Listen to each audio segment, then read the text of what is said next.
नमस्कार दोस्तों। RBSE board की पुस्तकों के इस श्रृंखला में अब तक हमने 1500 प्लस प्रश्नों का अध्ययन कर चुके हैं और कक्षा 7 की पुस्तक के बारे में कल अध्ययन कर रहे थे पिछले वीडियो में। आज भी कक्षा 7 का ही अध्ययन करेंगे और इसके बाद में इस वीडियो के बाद में एक वीडियो और बनेगा कक्षा 7 का, फिर कक्षा 8 का एक वीडियो बनेगा, ज़्यादा मैटर नहीं है कक्षा 8 की पुस्तक में। और उसके बाद में कक्षा 9 में 5 से 6 वीडियोस बनेंगे।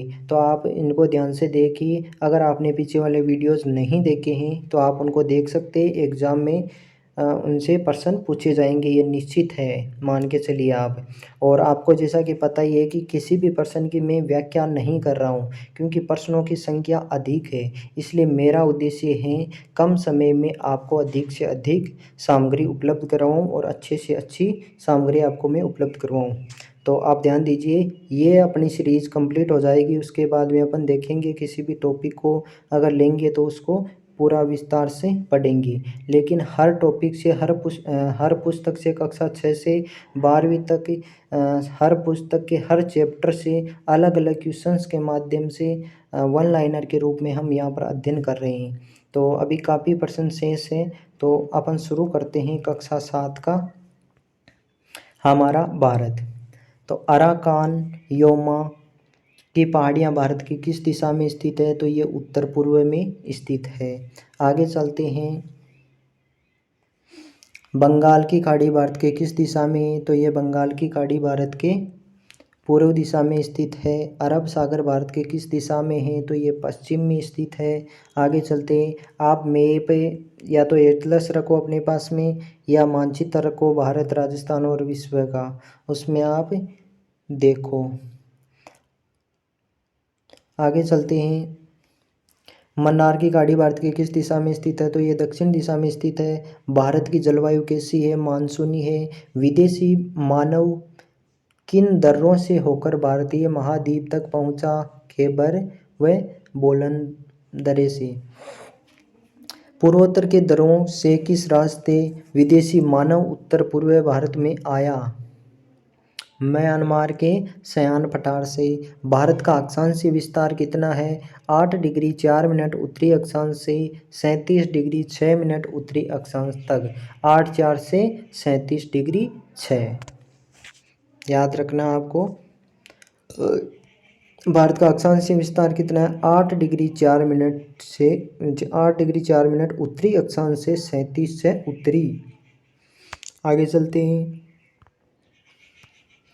भारत का देशांतरी विस्तार कितना है? 68 डिग्री 7 मिनट पूर्वी देशांतर से 97 डिग्री 25 मिनट पूर्वी देशांतर तक है। भारत का देशांतरीय अंतर लगभग कितना है? 29 डिग्री का है।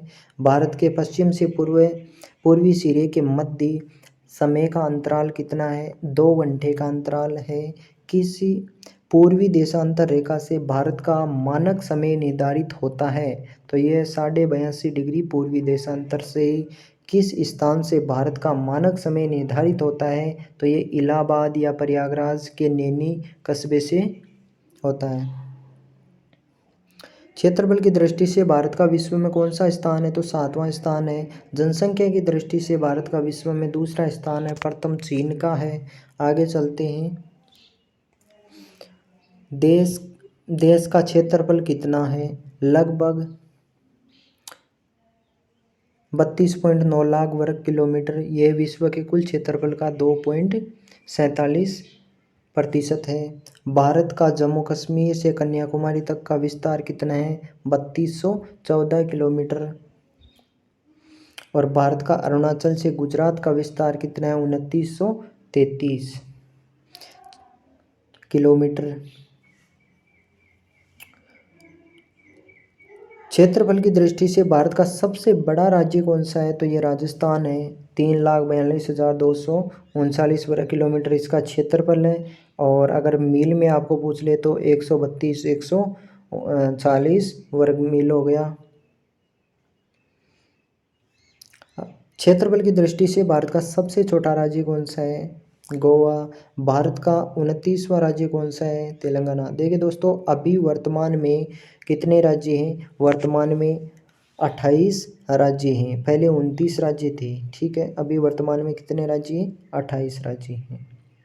2 जून 2014, ये आंध्र प्रदेश की बात ये कर रहा है, इसको आप छोड़ दीजिए। आपको याद रखना है कि वर्तमान में कितने राज्य हैं? 28 राज्य हैं। भारत को कितने भौतिक भागों में बांटा गया है? 6 भौतिक भागों में भारत को बांटा गया है। नेक्स्ट प्रश्न देखिए, विश्व की सबसे ऊंची नवीन पर्वत श्रृंखला कौन सी है? तो ये हिमालय है। बर्फ का घर किसे कहा जाता है? हिमालय को। हिमालय श्रेणियों का विस्तार दक्षिण में कहाँ तक है? पटकोई व नागा पहाड़ियों तक है। वर्ष भर बहने वाली नदियाँ क्या कहलाती है? सदा नीरा नदियाँ कहलाती हैं। भारत का अन्न भंडार किस प्रदेश को कहा जाता है? गंगा का मैदान को अन्न भंडार कहा जाता है। पुरानी जलोढ़ मिट्टी के मैदान क्या कहलाते हैं? बागर। नई जलोढ़ मिट्टी पोषित मैदान क्या कहलाते हैं? खादर। भारत के प्रायद्वीपीय पठार की आकृति कैसी है? त्रिभुजाकार है। दक्षिण भारत का सबसे बड़ा पठार कौन सा है? दक्कन का पठार है। आगे चलते हैं। दक्षिण के पठार में खनिज संपदा की दृष्टि से संपन्न पठार कौन सा है? तो ये छोटा नागपुर का पठार है। आगे चले और देखते हैं, विश्व की सबसे प्राचीन पर्वत श्रृंखला कौन सी है? तो ये अरावली है। प्रायद्वीपीय पठार का निरंतर अपरदन व निक्षेपण किस पठार से हुआ है? तो ये कृष्णा, कावेरी, नर्मदा, ताप्ती, गोदावरी, महानदी आदि के अपरदन से हुआ है।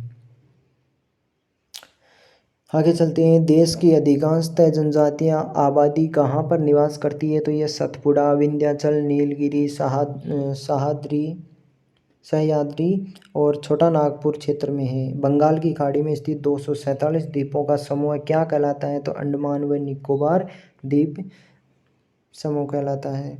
भारत का एकमात्र सक्रिय ज्वालामुखी बेरन द्वीप है, ये अंडमान निकोबार में स्थित है, अंडमान में स्थित है। और भारत का दक्षिणतम बिंदु इंदिरा पॉइंट कहाँ पर स्थित है? ये निकोबार में स्थित है। पर्यटन की दृष्टि से भारत का कौन सा द्वीप प्रसिद्ध है? तो ये लक्षद्वीप है, जगह जो पर्यटन के लिए प्रसिद्ध है। आगे चलते हैं, 2001 की जनगणना के अनुसार भारत में कितनी भाषाएं हैं? तो ये 122 भाषाएं हैं, 234 मातृभाषाएं हैं 2001 की जनगणना के अनुसार। भारत की कितनी भाषाओं को अनुसूचित भाषा का दर्जा दिया गया है? 22 भाषाओं को दिया गया है 351 अनुच्छेद के तहत। बात करते हैं राजस्थान एक सामान्य परिचय की। तो राजस्थान एक सामान्य परिचय में सबसे पहले अपन देखेंगे, स्वतंत्रता पूर्व राजस्थान की कितनी रियासतों व ठिकानों में बांटा गया था? तो उस समय 19 रियासत, 3 ठिकाने और 1 केंद्र शासित प्रदेश था। तो लावा, कुशलगढ़ और नीमराणा, ये 3 ठिकाने थे।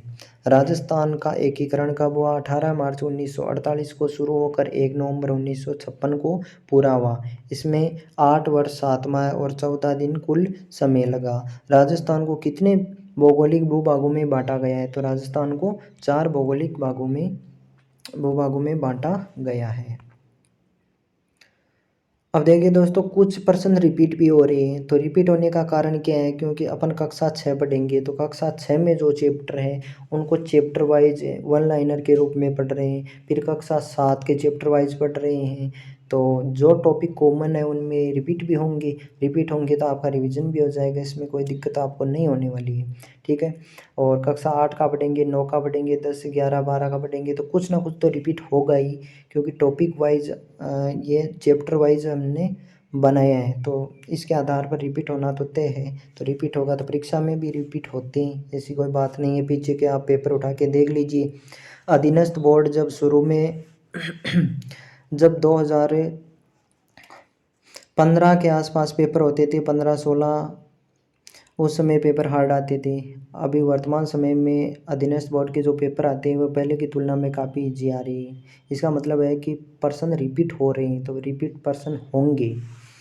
तो थार के मरुस्थल का इस राज्य में विस्तार कितना है? 12 जिलों में कुल भौगोलिक क्षेत्रफल के 61% पर यह है। और ये थार के रेगिस्तान वाले ज़िले कौन कौन से हैं? मरुस्थल के बाड़मेर, जोधपुर, जैसलमेर, बीकानेर, गंगानगर, हनुमानगढ़, जालौर, पाली, नागौर, चूरू, झुंझुनू और सीकर जिले। राज्य की कितनी जनसंख्या थार के मरुस्थल में निवास करती है? तो ये लगभग 40% जनसंख्या निवास करती है।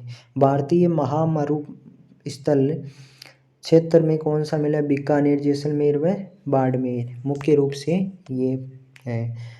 नेक्स्ट बात करते हैं, राजस्थान का राज्य पुष्प किसे माना जाता है? तो राज्य पुष्प रोएडा को माना जाता है। अब ये जो पेड़ दिखाई दे रहा है, ये पेड़ है खेजड़ी का। नीचे ये जो पुष्प दिखाई दे रहा है ये है रोएडा का पुष्प है। आगे चलते हैं, राजस्थान का राज्य वृक्ष कौन सा है? राजस्थान का राज्य वृक्ष है खेजड़ी। राज्य में अरावली का विस्तार कितना है?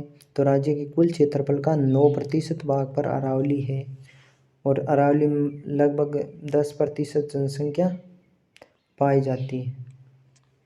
आगे चलते हैं, गुजरात के खेड़ाब्रमा से दिल्ली की अरावली की लंबाई कितनी है? दिल्ली तक, यानी कि ये जो अरावली पर्वतमाला है, इधर यहाँ गुजरात है तो यहाँ खेड़ाब्रमा गुजरात से ये शुरू होती है और यहाँ से होती हुई यहाँ तक जाती है। तो ये राजस्थान में यहाँ सिरोही में प्रवेश करती है और इधर खेतड़ी झुंझुनू से निकलती हुई दिल्ली रायसीना की पहाड़ी जहाँ राष्ट्रपति भवन बना हुआ है वहाँ तक जाती है। तो इसकी संपूर्ण की यहाँ गुजरात खेड़ाब्रमा पालनपुर गुजरात से लेकर यहाँ राष्ट्रपति भवन दिल्ली तक बात करें तो इसकी लंबाई है 692 किलोमीटर। 692 में से 550 किलोमीटर है वो राजस्थान में स्थित है। 550 यानी कि 80% राजस्थान में स्थित है। आगे चलते हैं, मरुस्थल में पाई जाने वाली प्रमुख घास कौन सी है? तो सेवण घास है, दामन है, करड़ है। तो ये पूछ लिया जाता है कि सेवण, दामन, करड़ क्या है वास्तव में? तो ये घास के प्रकार है। राजस्थान की जीवन रेखा किसे कहते हैं? तो ये अरावली को राजस्थान की जीवन रेखा कहते हैं। अरावली की सबसे ऊंची चोटी कौन सी है? गुरु शिखर है जो 1722 मीटर इसकी ऊंचाई है। राज्य के कुल क्षेत्रफल का कितने प्रतिशत भाग पर मैदान है? मैदानी भाग कितना है? 23% है। बीहड़, डांग या उत्खात भूमि क्षेत्र किसके द्वारा निर्मित है? तो ये चंबल के द्वारा निर्मित है, चंबल नदी के द्वारा। राजस्थान के मैदानी उपजाऊ भाग में राज्य की कुल कितनी जनसंख्या निवास करती है? तो ये 40% जनसंख्या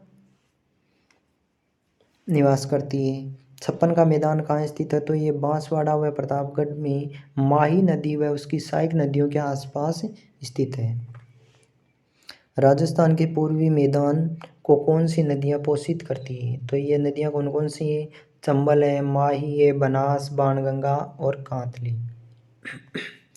राज्य के कितने प्रतिशत भूभाग पर पठार विस्तृत है? तो ये 7% भाग पर पठार विस्तृत है। राज्य के प्रमुख पठार कौन कौन से? तो उड़िया का पठार है, आबू का पठार है, बोराट का पठार है, मैसा का पठार है, ऊपरमाल का और लसाड़िया का पठार है। राजस्थान में कितने प्रकार की जलवायु परिस्थितियाँ पाई जाती है? तो ये 5 प्रकार की जलवायु परिस्थितियाँ राजस्थान के अंतर्गत बनती है। इस मैप के अंदर ये दिए हुए हैं कि राजस्थान के कौन कौन से ज़िले कहाँ कहाँ हैं और कौन से शुष्क क्षेत्र में आते हैं, कौन से अर्ध शुष्क में आते हैं और कौन से उपार्द्र, आर्द्र और अति आर्द्र में विभाजित किया गया है। राजस्थान में औसत वार्षिक वर्षा का औसत कितना है? 57.51% औसत है। राजस्थान में कितने प्रकार की ऋतुएं आती है? देखिए दोस्तों, मुख्य रूप से ऋतुएं ये 3 प्रकार की है।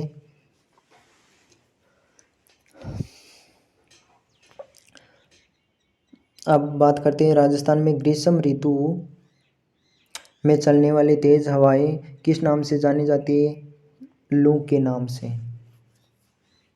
राजस्थान का सबसे ठंडा स्थान कौन सा है? तो माउंट आबू। माउंट आबू कहाँ है? सिरोही में, ठीक है। राजस्थान में अधिक वर्षा किस मानसून की शाखा से होता है? तो ये बंगाल की खाड़ी से होता है। राज्य के किस जिले में सर्वाधिक वर्षा होती है? तो ये झालावाड़ जिले में लगभग 100 सेंटीमीटर तक वर्षा होती है। राज्य के किस जिले में सबसे कम वर्षा होती है? तो कम तो जैसलमेर में होती है, लगभग 10 सेंटीमीटर तक वार्षिक वर्षा होती है। राज्य में सर्वाधिक वर्षा वाला स्थान कौन सा? अगर स्थान पूछे तो माउंट आबू है, जिला पूछे तो झालावाड़ है। माउंट आबू में 150 सेंटीमीटर तक लगभग होती है। राज्य में हिमालय की ओर से आने वाली ठंडी हवाएं क्या कहलाती है? तो ये शीतलहर कहलाती है। नेक्स्ट अपना चैप्टर है जल संसाधन। दो अपवाह क्षेत्रों के बीच की नम भूमि जो वर्षा जल को अलग अलग प्रवाहित करती है क्या कहलाती है? जल विभाजक रेखा कहलाती है। तो ये नदियों के बारे में बताया गया है कि कौन सी नदी कहाँ निकलती है, कौन सी दिशा में जाती है। ऐसी छोटी नदियाँ जो अपने जल को आगे किसी बड़ी नदी में मिलाती है क्या कहलाती है? सहायक नदियाँ। सरस्वती अपना जल कहाँ गिराती है? गुजरात के भरूच नामक स्थान से अरब सागर में। किस नदी को वैदिक संस्कृति का पोषक कहा जाता है? सरस्वती नदी को। राज्य की कौन सी नदियाँ बंगाल की खाड़ी नदी तंत्र का हिस्सा है? तो ये चंबल है, काली सिंध है, पार्वती है, बनास व बेडछ है। राज्य की कौन सी नदियाँ अरब सागर नदी तंत्र का हिस्सा है? तो माही, लूनी, साबरमती, पश्चिम बनास भी है। अब बात करें नदियों के प्रकार। देखो नदियाँ बंगाल की खाड़ी में गिरने वाली नदियाँ, अरब सागर में गिरने वाली नदियाँ और आंतरिक जल प्रवाह वाली नदियाँ, 3 भागों में बांट दिया इनको। तो बंगाल की खाड़ी में गिरने वाली नदियाँ कौन कौन सी है? चंबल व उसकी सहायक नदियाँ हैं, बनास, बेडज, कोठारी, खारी, गंभीर और बाणगंगा। ये सब नदियाँ कहाँ गिरती है? बंगाल की खाड़ी में। अरब सागर में गिरने वाली नदियाँ कौन कौन सी है? कच्छ की खाड़ी या रण में गिरने वाली लूनी है, पश्चिम बनास है। खंबात की खाड़ी में गिरने वाली नदियाँ हैं कौन कौन सी? खंबात की खाड़ी में गिरने वाली माही, सोम, साबरमती और जाखम। आंतरिक जल प्रवाह वाली नदियाँ। आंतरिक जल प्रवाह वाली नदियाँ एग्जाम में बहुत बार प्रश्न पूछा जाता है। घग्गर नदी कहाँ से निकलती है? हनुमानगढ़ से। गंगानगर हनुमानगढ़ में ये बहती है। तो ये घग्गर नदी हो गई। साबी है, कांतली सीकर से निकलती है। कांकने, मसूरदी हो गई, कांकने का ही दूसरा नाम है मसूरदी। दृष्टवती, मेनता, रूपारेल, रूपनगढ़ नाला, ये सब आंतरिक प्रवाह वाली नदियां हैं। आगे बात करते हैं कौन सी नदियां राज्य में आंतरिक अपवाह तंत्र का निर्माण करती है? तो घग्गर, बाणगंगा, कांतली, साबी, रूपारेल और मेढा। राजस्थान की सबसे लंबी व एकमात्र सदा नीरा नदी कौन सी है? तो ये चंबल है। राजस्थान की औद्योगिक नगरी कोटा किसके किनारे स्थित है? तो कोटा चंबल नदी के किनारे स्थित है। तो ये नदियों का डायग्राम दिया हुआ है। कौन सी नदी यह नदी कहाँ से निकलती है, कहाँ जाती है, कौन कौन सी इसकी सहायक नदी हैं। तो ये यहाँ पर तो ज़्यादा स्पष्ट रूप से दिखाई नहीं दे रहा है। कभी अपन टॉपिक वाइज अध्ययन करेंगे तो उसमें विस्तार से अध्ययन करेंगे। तो अभी के लिए केवल अपन प्रश्नों का अध्ययन कर रहे हैं। चंबल की सहायक नदियाँ कौन कौन सी है? बनास, बेडज, कोटारी, काली सिंध व पार्वती। पूर्णतः राजस्थान में, ये ध्यान रखना है, पूर्णतः राजस्थान में बहने वाली नदी कौन सी है? सबसे लंबी बनास। तो पूर्णतः राजस्थान में बहने वाली राज्य की सबसे लंबी नदी बनास है। राज्य के अपवाह क्षेत्र की सबसे बड़ी नदी कौन सी है? बनास। बनास, बेडज व मेनाल का संगम त्रिवेणी संगम कहलाता है। ये बिगोद भीलवाड़ा में है।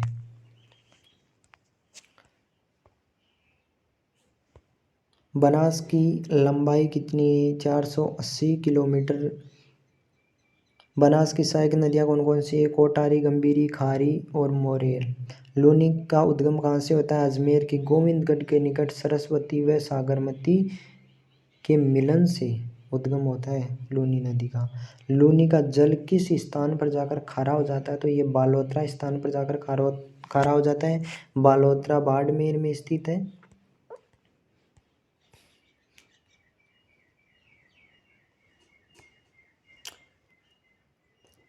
लूनी की सहायक नदियाँ कौन कौन सी है? जोजड़ी है, बांडी, जवाई, मीठड़ी, खारी, सूखड़ी, सागी व गोहिया। माई नदी का उद्गम किस स्थान से होता है? मध्य प्रदेश के अमरोह नामक स्थान से होता है। माई की सहायक नदियाँ कौन कौन सी है? सोम व जाखम है। माई नदी पर कौन सा बांध बना हुआ है? माही बजाज सागर बांध बना हुआ है। कहाँ बना हुआ है? बांसवाड़ा के अंदर है। आगे चलते हैं। बाणगंगा नदी का उद्गम किस स्थान से होता है? तो ये बेराट की पहाड़ी जयपुर में पड़ती है, वहाँ से होता है। कौन सी नदी भरतपुर के घना पक्षी विहार में नम भूमि का निर्माण करती है? तो ये बाणगंगा। बाणगंगा को अन्य किस नाम से जाना जाता है? अर्जुन की गंगा। घग्गर का उद्गम किससे माना जाता है? शिवालिक पहाड़ियों से। शिवालिक की पहाड़ियाँ हिमाचल में हैं, तो वहाँ से इसका घग्गर का उद्गम है।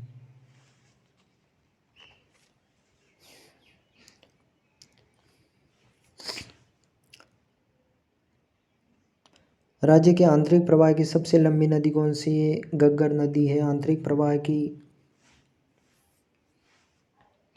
नदी घाटी परियोजनाओं को आधुनिक भारत का मंदिर किसने कहा? ये बात इम्पोर्टेंट है, पंडित जवाहरलाल नेहरू जी ने कहा है। सिंचाई के उद्देश्य से जल बहाव की दिशा को परिवर्तित करने के लिए जल स्रोत में बनाए गए बांध क्या कहलाते हैं? बैराज। किसी मुख्य नहर का वो हिस्सा जहाँ से पानी का उपयोग नहीं किया जाता है क्या कहलाता है? फीडर। फीडर से हम सीधा पानी का उपयोग नहीं कर सकते। चंबल बहुउद्देशीय परियोजना किन राज्यों के मध्य संचालित है? तो ये राजस्थान और मध्य प्रदेश के मध्य है। चंबल बहुउद्देशीय परियोजना के अंतर्गत कितने बांध बनाए गए हैं? 4 बांध बनाए गए हैं। गांधी सागर बांध कहाँ पर है? तो ये मंदसौर मध्य प्रदेश में है।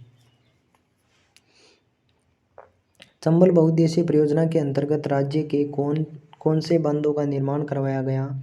राणा प्रताप सागर, ये चित्तौड़गढ़ में स्थित है। कोटा बैराज तथा जवाहर सागर कोटा। जवाहर सागर कहाँ है? कोटा में।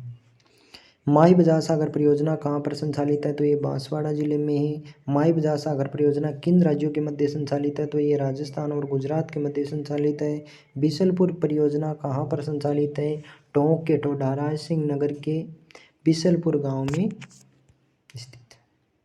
नेक्स्ट बात करें कि सरदार सरोवर परियोजना किन राज्यों के बीच में संचालित है? तो ये राजस्थान, गुजरात, महाराष्ट्र और मध्य प्रदेश के मध्य है। सरदार सरोवर परियोजना से किस नदी के जल का पेयजल तथा सिंचाई हेतु उपयोग किया जा रहा है? नर्मदा का। बात करें सोम माई जाखम अम्बा परियोजना कहाँ पर संचालित है? तो ये सोम माई जाखम सोम कमला अम्बा डूंगरपुर में। मानसी वाकल परियोजना कहाँ संचालित है? तो ये उदयपुर में है। जवाई परियोजना कहाँ संचालित है? पाली में है। जाखम परियोजना कहाँ स्थित है? यह संचालित की जा रही है प्रतापगढ़ में। गंग नहर का निर्माण कब हुआ? सतलज नदी पर फिरोजपुर हेड वृक्ष नामक स्थान से 1927 में इसका निर्माण हुआ। आगे चलते इंदिरा गांधी नहर परियोजना का सुझाव किसने दिया? तो ये कंवर सिंह ने दिया था। हरिके बैराज का निर्माण कब शुरू किया गया? 1952 में शुरू किया गया। हरिके बैराज से हनुमानगढ़ के मसीतावली हेड तक इंदिरा गांधी नहर की कुल लंबाई 204 किलोमीटर है। IGNP का अंतिम सिरा किस स्थान तक है? बाड़मेर के गडरा रोड, यानी गडरा रोड बाड़मेर तक इसका अंतिम पॉइंट या 0 पॉइंट कहते हैं इसको। IGNP अन्य किस नाम से जानी जाती है? मरुगंगा के नाम से। भरतपुर नहर का निर्माण किस नहर से किया गया? आगरा की यमुना नहर के नाम से। भरतपुर नहर का निर्माण किस नहर से के द्वारा किया गया? तो ये आगरा की यमुना नहर द्वारा किया गया। जयसमंद झील का निर्माण किस नदी पर हुआ है? तो गोमती नदी पर हुआ है। जयसमंद झील का निर्माण किसने करवाया? तो ये जय सिंह ने 1687 से 91 तक। मीठे पानी की विश्व की सबसे बड़ी मानव निर्मित झील कौन सी है? जयसमंद झील। और जयसमंद झील कहाँ है? उदयपुर में स्थित है। जयसमंद झील कहाँ है? उदयपुर में स्थित है। चिकलवास नहर का निर्माण किसने करवाया? तो ये फतेह सिंह जी ने करवाया। बात करती है भूमि संसाधन व कृषि, अगला अपना चैप्टर है ये। तो विश्व के कुल क्षेत्रफल के कितने प्रतिशत भाग पर कृषि होती है? तो 11% भाग पर कृषि होती है। धरातल पर पाई जाने वाली असंगठित चट्टानों का युग्म मिश्रित रूप से क्या कहलाता है? तो ये मिट्टी कहलाता है। राजस्थान की मिट्टी को कितने भागों में वर्गीकृत किया गया है? तो 8 भागों में वर्गीकृत किया गया है। कौन कौन से हैं 8 भाग? बोरी मृदा है, सिरोजम मृदा है, लाल बलुई मिट्टी है, लवणीय मिट्टी है, लाल दोमट मिट्टी, पहाड़ी मिट्टी और बलुई मिट्टी है, जलोढ़ मिट्टी भी। इस प्रकार ये 8 प्रकार इसके हो गए। आगे चलते हैं। राजस्थान की अर्थव्यवस्था कैसी है? कृषि प्रधान है। किसान द्वारा अपने परिवार के भरण पोषण हेतु की जाने वाली कृषि क्या कहलाती है? निर्वाह कृषि कहलाती है। राजस्थान में स्थानांतरित कृषि को अन्य किस नाम से जाना जाता है? वालरा के नाम से। स्थानांतरित कृषि को उत्तर पूर्व भारत में अन्य किस नाम से जाना जाता है? तो झूम के नाम से जाना जाता है। किसान द्वारा छोटे भूखंड पर एक स्थान में एक से अधिक फसलों को उगाना गहन निर्वहन कृषि कहलाता है। फसल व पशु उत्पादों को बाजार में बेचना क्या कहलाता है? व्यापारिक कृषि कहलाता है। वाणिज्यिक या व्यापारिक कृषि कितने प्रकार की होती है? तो 3 प्रकार की होती हैं। कौन कौन सी होती है? वाणिज्यिक फसल उत्पादन, मिश्रित कृषि एवं बागवानी कृषि। दलहन फसलों में कौन सी फसलें शामिल है? तो दलहन में चना, उड़द, मूंग और अरहर शामिल है। तिलहन फसलों में कौन कौन सी फसलें शामिल है? तो तिलहन में सरसों, तिल, मूंगफली, सूरजमुखी, गंवार इत्यादि। वाणिज्यिक फसलें कौन कौन सी फसलें हैं? तो गन्ना, कपास, चाय, तंबाकू, कहवा। राजस्थान में मुख्यतः कितनी फसल ऋतुएं आती हैं? 3 ऋतुएं आती हैं। खरीफ की फसलों में कौन सी फसलें शामिल है? तो खरीफ में बाजरा, मक्का, ज्वार, मूंगफली, चावल इत्यादि शामिल हैं। रबी की फसलों में कौन कौन सी फसलें हैं? गेहूँ, जौ, चना, सरसों मुख्य रूप से। आगे चलते हैं। जायद की फसलों में कौन सी फसलें शामिल है? तो खीरा, ककड़ी, खरबूजा, तरबूज और मदिरा। भारत में सर्वाधिक गेहूं का उत्पादन किस राज्य में होता है? उत्तर प्रदेश में। यह हो सकता है कुछ क्वेश्चन आपको दिखाई नहीं दे रहे होंगे, लेकिन मैं इनको बोलकर सुना दूंगा, आप सुनिए। गेहूं उत्पादन में भारत का विश्व में दूसरा स्थान है। भारत का सर्वाधिक बाजरा उत्पादन कहाँ होता है? तो राजस्थान में होता है। विश्व में सबसे अधिक बोया जाने वाला अन्न कौन सा है? तो चावल है। राजस्थान में सर्वाधिक चावल उत्पादन कहाँ होता है? हनुमानगढ़ में होता है। चावल उत्पादन में भारत का विश्व में दूसरा स्थान है। राजस्थान में सर्वाधिक चने का उत्पादन कहाँ होता है? हनुमानगढ़ और श्रीगंगानगर में होता है। सरसों अनुसंधान केंद्र कहाँ पर है? तो ये सेवर भरतपुर में बहुत बार पूछा जाता है। भारत का सर्वाधिक सरसों उत्पादन कहाँ पर होता है? तो राजस्थान में होता है। भारत में सर्वाधिक सरसों का उत्पादन कहाँ होता है? राजस्थान में। राजस्थान में सर्वाधिक कपास का उत्पादन कहाँ होता है? तो श्रीगंगानगर और हनुमानगढ़ में। तो श्रीगंगानगर और हनुमानगढ़ में गोसिपियम बारबेडेंस और गोसिपियम हर्बेशियम किस्म का कपास सर्वाधिक उत्पादित होता है। तो आपको याद रखना है कि राजस्थान में सर्वाधिक कपास कहाँ उत्पादित होता है? गंगानगर और हनुमानगढ़ में। राज्य का आधुनिक मशीनीकृत कृषि फॉर्म कहाँ स्थित है? ये सूरतगढ़ में स्थित है। सूरतगढ़ कहाँ है? गंगानगर में। राज्य का एकमात्र यांत्रिक कृषि फॉर्म कहाँ स्थित है? जेतसर। और खनिज एवं ऊर्जा संसाधन नेक्स्ट अपना चैप्टर है। चलते हैं। वे खनिज जिनके मूल रूप में धातु होती है क्या कहलाते हैं? धात्विक खनिज। खनिज कितने प्रकार के होते हैं? 3 प्रकार के। कौन कौन से? धात्विक, अधात्विक व ऊर्जा। कौन से खनिज धात्विक के खनिजों की श्रेणी में आते हैं? तो धात्विक खनिज सोना, लोहा, तांबा, मैंगनीज, सीसा। ये धात्विक खनिज कितने प्रकार के होते हैं? 2 प्रकार के होते हैं, लौह तथा अलोह। आगे चलिए। कौन से खनिज अधात्विक खनिज की श्रेणी में आते हैं? तो ये है रॉक फॉस्फेट, चूना पत्थर, संगमरमर, जिप्सम, ग्रेनाइट इत्यादि।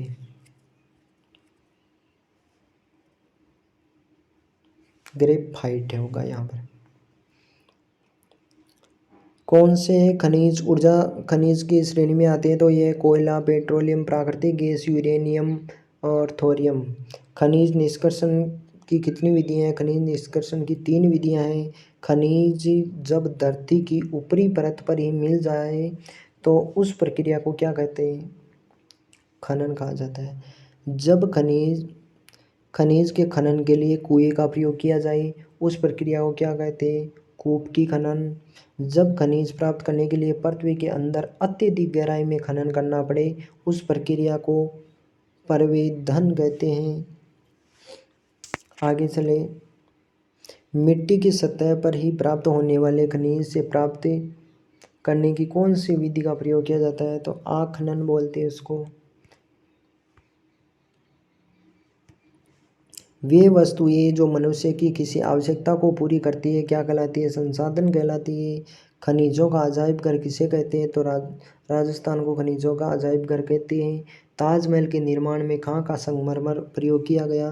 तो मकराना का संगमरमर प्रयोग किया गया। मकराना कहाँ है? नागौर में। भारत में सर्वाधिक खनिज उत्पादन कहाँ होता है? झारखंड में। ऐसे ऊर्जा संसाधन जिन्हें मनुष्य प्रकृति में उपलब्ध संसाधनों से बार बार बना सकता है क्या कहलाते हैं? नवीकरणीय। ऐसे ऊर्जा संसाधन जिन्हें मानव अपने जीवन काल में दोबारा प्रयोग नहीं कर सकते क्या कहलाते हैं? अनवीकरणीय संसाधन कहलाते हैं। ऐसे ऊर्जा संसाधन जिनका उपयोग हम प्राचीन काल से करते आ रहे हैं क्या कहलाते हैं? पारंपरिक ऊर्जा संसाधन। ऐसे ऊर्जा संसाधन जिनका विकास पिछले कुछ दशकों में हुआ है या वर्तमान में जिनका विकास किया जा रहा है क्या कहलाते हैं? तो ये गैर पारंपरिक ऊर्जा संसाधन कहलाते हैं। कोयले के कितने प्रकार होते हैं? कोयले के 4 प्रकार के होते हैं। पीट, लिग्नाइट, बिटुमेन्स, एंथ्रेसाइट। तो सबसे उत्तम किस्म का जो कोयला होता है वो एंथ्रेसाइट होता है। राजस्थान में कोयले का कौन सा रूप उत्तम मिलता है? तो लिग्नाइट कोयला राजस्थान में पाया जाता है। तो देश में सर्वोत्तम किस्म का कोयला लिग्नाइट राजस्थान में मिलता है। राजस्थान में सर्वोत्तम किस्म का लिग्नाइट कहाँ से प्राप्त होता है? बरसिंहसर, पालना, बीकानेर व गिरल, जालिपा व कपौड़ी बाड़मेर से भी प्राप्त होता है। सरस्वती व मंगला तेल क्षेत्र कहाँ पर स्थित है? तो ये बाड़मेर में। और भी यहाँ पर काफ़ी तेल क्षेत्र है, कन्या, भाग्य, महेश्वरी। जैसलमेर के प्रमुख तेल क्षेत्र कौन कौन से हैं? गोठारो, तन्नोट, मनिहारी, टिब्बा। भारत में सर्वप्रथम तेल की खोज कहाँ पर हुई? तो ये भारत में असम में हुई थी। राज्य के किन जिलों में पवन चक्कियों का प्रबल संभावना है? तो जैसलमेर व प्रतापगढ़ में है। राजस्थान में कौन से अणु खनिज मिलता है? कौन सा अणु खनिज मिलता है? तो ये थोरियम मिलता है यहाँ पे। राजस्थान में परमाणु ऊर्जा संयंत्र कहाँ स्थापित किया गया? रावतबाठा, चित्तौड़गढ़ में। खनिज का कच्चा रूप क्या कहलाता है? खनिज का कच्चा रूप अयस्क कहलाता है। अगला अपना चैप्टर है औद्योगिक परिदृश्य। औद्योगिक परिदृश्य में वे सभी क्रियाकलाप जो मानव अपने परिवार का भरण पोषण करने के लिए धन प्राप्त करने के उद्देश्य से करता है क्या कहलाता है? आर्थिक क्रिया होती है। प्राथमिक व्यवसाय की श्रेणी में कौन से कार्य आते हैं? आखेट, भोजन संग्रहण, मछली पालन, कृषि व खनन इत्यादि आते हैं। द्वितीयक व्यवसाय की श्रेणी में कौन कौन से आते हैं? तो कच्चे माल से उपयोगी वस्तुएं बनाने वाले उद्योग, विनिर्माण उद्योग इत्यादि इनमें आते हैं। आगे चलते हैं। तृतीय व्यवसाय की श्रेणी में कौन कौन से आते हैं कार्य? बैंक है, परिवहन है, बीमा, संचार, ये सब आते हैं। सरकार द्वारा आमजन के कौशल हेतु कौन से प्रयास किए गए? उद्यमिता विकास कार्यक्रम EDP और उद्यमिता कौशल विकास ESDP। व्यावसायिक कौशल विकास कार्यक्रम BSDP व औद्योगिक प्रेरक अभियान IMC। नेक्स्ट है आकार के आधार पर उद्योग कितने प्रकार के होते हैं? 3 प्रकार के होते हैं। कौन कौन से हैं? कुटीर है, लघु है और बृहत है। कुटीर, लघु और बृहत। अपने परिवार के सदस्यों की सहायता से चलाए जाने वाले उद्योग क्या कहलाते हैं? कुटीर या घरेलू उद्योग कहलाते हैं। 10 से 100 श्रमिक जिस उद्योग में कार्य करते हैं क्या कहलाता है? लघु उद्योग कहलाता है। कच्चे माल के आधार पर उद्योग कितने प्रकार के होते हैं? तो 4 प्रकार के होते हैं। 4 प्रकार के कौन कौन से? कृषि आधारित है, समुद्र आधारित है, खनिज आधारित है और वन आधारित है। हमारी सरकार के द्वारा हथकरघा उद्योग के लिए कौन सी परियोजनाएं संचालित की जा रही हैं? तो एकीकृत ग्रामीण विकास कार्यक्रम मेरिनो खादी के लिए चर्चित है। जैसलमेर व जोधपुर चर्चित है। बर्डी किस स्थान की प्रसिद्ध है? बर्डी जैसलमेर की प्रसिद्ध है। ऊनी कंबल के लिए कौन सा स्थान बीकानेर प्रसिद्ध है? राजस्थान की पहली टेक्सटाइल मिल कहाँ खोली गई? ये खोली गई ब्यावर अजमेर में 1889 में। वस्त्र नगरी राजस्थान का मैनचेस्टर उपनाम से भीलवाड़ा, ठीक है। राज्य का पहला सीमेंट कारखाना कहाँ खोला गया? लाकेरी बूंदी में 1915 में। भारत में सर्वप्रथम सीमेंट का कारखाना मद्रास चेन्नई में 1904 में। राजस्थान की पहली शक्कर मिल कहाँ खोली गई? भोपाल सागर चित्तौड़गढ़ में 1932 में। राज्य का सबसे बड़ा शहर कौन सा है? सीतापुरा जयपुर। हिंदुस्तान जिंक लिमिटेड कहाँ पर स्थित है? तो ये उदयपुर में स्थित है। खेतड़ी कॉपर कॉम्प्लेक्स कहाँ पर है? तो खेतड़ी झुंझुनू में स्थित है। तो ये खेतड़ी कॉपर कॉम्प्लेक्स भी झुंझुनू में हो गया। आगे चलते हैं, जनसंख्या की बात करते हैं। भारत में पहली जनगणना 1872 में हुई। भारत की पहली संपूर्ण जनगणना कब हुई? 1881 में। भारत में जनगणना करवाने का कार्य किसके पास है? भारतीय जनगणना विभाग के पास है।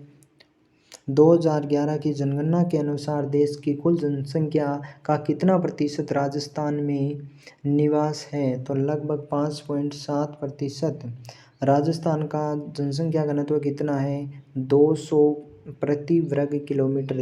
ये 2011 की बात कर रहे हैं। 2011 में जब शुरू में जनगणना हुई तो जनघनत्व कितना था? 200 प्रति वर्ग किमी, ठीक है। उस हिसाब से यहाँ ये आंसर लिखा हुआ है।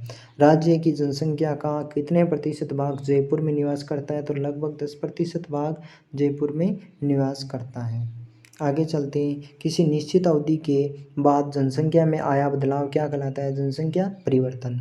राजस्थान की वृद्धि दर कितनी है? जनसंख्या वृद्धि दर कितनी है? 21.31%।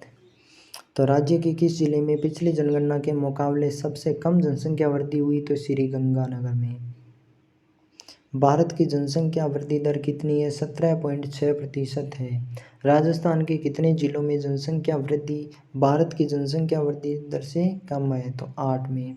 2011 की जनगणना के अनुसार राज्य में लिंगानुपात कितना है? 928। 2011 की जनगणना के अनुसार 0 से 6 आयु वर्ग लिंगानुपात कितना है? 888। 2011 जनगणना के अनुसार राज्य में साक्षरता प्रतिशत है 66.10% है। कितना है? 66.10% है। राज्य में सर्वाधिक साक्षरता प्रतिशत कहाँ है? कोटा में 76.6% है। राज्य में सबसे कम साक्षरता जालौर की है, 54.9% है। राजस्थान में सर्वाधिक जनसंख्या किस जनजाति की है? तो मीणा। और जनजातियों में ये सर्वाधिक साक्षर भी है और ये जंगलों में नहीं रहती है, जबकि अन्य जो जनजाति हैं वो जंगलों में रहती है। और ये जनजातियों में सबसे शिक्षित है ये मीणा। राजस्थान की सबसे प्राचीन जनजाति कौन सी है? तो ये भील है। राजस्थान में शहरिया जनजाति कहाँ पाई जाती है? तो शहरिया बारां में पाई जाती है।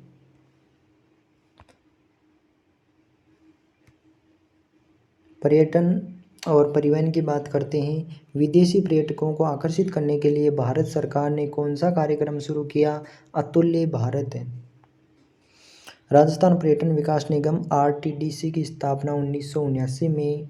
राजस्थान का पर्यटन प्रतीक किसे माना गया है? भारत का अतुल्य राज्य। धार्मिक तीर्थ स्थल कोलायत कहाँ है? तो कोलायत है बीकानेर में। श्रीनाथ जी कि धार्मिक तीर्थ स्थल श्रीनाथ जी का जो धार्मिक तीर्थ स्थल है वह नाथद्वारा राजसमंद में स्थित है। एकलिंग जी का मंदिर कहाँ है तो उदयपुर में है। त्रिपुरा सुंदरी मंदिर कहाँ है तो ये बांसवाड़ा में है। राज्य के प्रमुख जैन मंदिर कौन से है तो ऋषभ देव जी, ये उदयपुर में स्थित है। देलवाड़ा सिरोही में है और वह रणकपुर पाली में भी है। श्री महावीर जी कहाँ स्थित है, सवाई माधोपुर। राजस्थान में पर्यटन के उद्योग का दर्जा दिया गया, पर्यटन को उद्योग का दर्जा दिया गया 1989 में। पर्यटन को बढ़ावा देने के लिए राज्य में कौन सी रेलगाड़ी चलाई गई, रॉयल राजस्थान ऑन व्हील्स। राज्य का सबसे व्यस्तम व महत्वपूर्ण राजमार्ग कौन सा है तो राष्ट्रीय राजमार्ग 8। राज्य का सबसे लंबा राष्ट्रीय राजमार्ग कौन सा है, राज्य का सबसे लंबा राजमार्ग कौन सा है तो राष्ट्रीय राजमार्ग संख्या 15। भारत के कौन से राजमार्ग गुजरात से कांडला बंदरगाह से जुड़े हुए हैं तो राष्ट्रीय राजमार्ग 14 व 15। भारत में सड़कों के विकास के लिए कौन सी महत्वपूर्ण परियोजना बनाई गई, भारत माला। भारत माला परियोजना का कितना हिस्सा राजस्थान से होकर गुजरता है तो 1500 किमी। भारत में पहली बार रेल सेवा कब शुरू हुई, 1853 में महाराष्ट्र के मुंबई से ठाणे के बीच में। राजस्थान में पहली बार रेल सेवा शुरू हुई 1874 में बांदीकुई दौसा से आगरा पोर्ट उत्तर प्रदेश तक। राज्य में रेल मार्ग की कुल लंबाई कितनी, लगभग 6000 किलोमीटर। राज्य का रेल परिवहन राज्य के कौन से मंडल में स्थित है, उत्तर पश्चिम में है और इसका मुख्यालय कहाँ है, जयपुर में। इम्पोर्टेंट प्रश्न है ये। राज्य में सबसे पहले मेट्रो सेवा कहाँ शुरू की गई, जयपुर में, जून 2015 में। आगे चलते हैं। राज्य का सबसे व्यस्तम व पहला अंतर्राष्ट्रीय हवाई अड्डा सांगानेर हवाई अड्डा है, जयपुर में। राज्य में सैनिक एवं नागरिक महत्व का हवाई अड्डा कौन सा है, रातानाडा हवाई अड्डा जोधपुर में स्थित है। बात करते हैं समकालीन भारतीय समाज की तो जनगणना 2011 के अनुसार भारत कितने लोग शहरों में निवास करते हैं 31.16%। जनगणना 11 के अनुसार भारत में महिला साक्षरता 65.46% है। जनगणना 11 के अनुसार पुरुष साक्षरता की बात करें तो 82.14% है। जनगणना 2011 के अनुसार राजस्थान में महिला साक्षरता है जो 52.10% है। जनगणना 2011 के अनुसार राजस्थान में पुरुष साक्षरता है 79.02% है। भारत की कुल जनसंख्या का कितने प्रतिशत भाग कार्यशील जनसंख्या है तो 15 से 59 वर्ष के जो पुरुष है वो कार्यशील कितने हैं, 60.29% है। किसी वस्तु का एक उत्पाद के रूप में रूपांतरण करना ऐसी सेवा या क्रियाकलाप जिसका आर्थिक मूल्य हो और जिसका बाजार में व्यापार हो सकता है वह क्या कहलाता है, बाजारीकरण कहलाता है।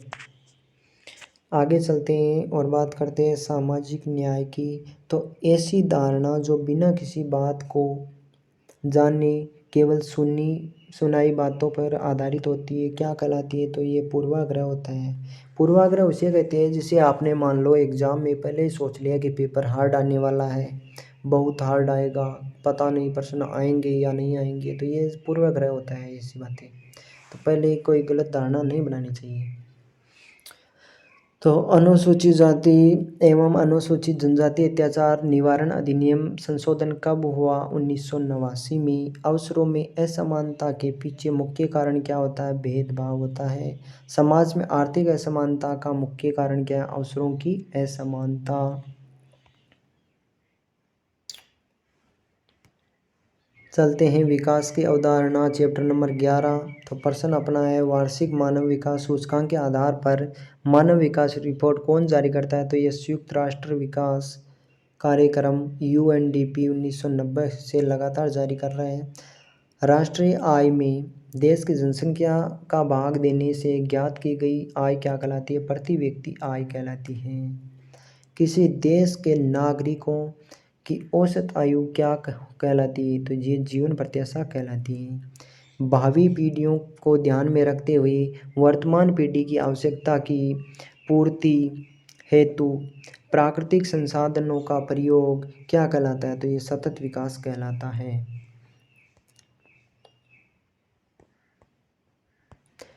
तो ठीक है दोस्तों, इस वीडियो में अपन इतना ही अध्ययन करेंगे। आगे हम 12वें चैप्टर हमारा संविधान से नेक्स्ट वीडियो में अध्ययन करेंगे, और नेक्स्ट वीडियो में हम कोशिश करेंगे कि एक ही वीडियो में कक्षा 7 का जो भी क्वेश्चन बचे हुए हैं उनको कंप्लीट किया जाए। फिर कक्षा 8 का एक वीडियो और बनेगा, फिर 9 में थोड़ा समय लगेगा, 10, 11, 12 में भी थोड़ा थोड़ा समय लगेगा। लेकिन आप यकीन मानिए, इनको आप देख लोगे तो आपको एग्ज़ाम में बहुत ही फ़ायदा होने वाला है। तो आप इनको देखिए, समझिए। कोई क्वेश्चन नहीं आता है तो उसको बार बार देखिए। ठीक है दोस्तों, इस वीडियो में इतनी बात करेंगे, आगे नेक्स्ट वीडियो में देखेंगे।